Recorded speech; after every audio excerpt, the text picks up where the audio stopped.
Hi, I'm Ashton Applewhite. I'm an activist and an author. This is my new book, This Chair Rocks, a Manifesto Against Ageism. Because we're not going to be able to make the most of longer lives until we challenge ageism, negative prejudices and stereotypes about old age that we all have. Like the idea that aging is something to dread or fear or outright deny, as though each of us didn't wake up a day older, or that aging past youth is nothing but decline, when we all know in our hearts and our lived experience that it is enriching us in so many ways.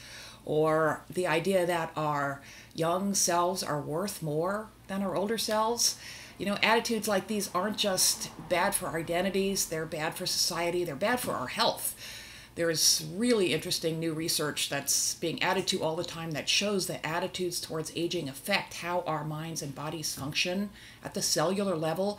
And people with more positive views of aging, they're healthier, they live longer, and not just a little bit, an average of 7.5 years longer, and they live better. So my book is a manifesto, which is a call for social change, because we're not going to change attitudes, prevailing cultural attitudes about aging, without a social movement, a mass movement like the women's movement and the civil rights movement, because ageism and sexism affect everybody, and so does racism, and we need to work together to build a better world. And the time is definitely now. So I'm delighted that I'll be coming to Seattle on September 14th to speak at the Sound Generation's fundraising breakfast.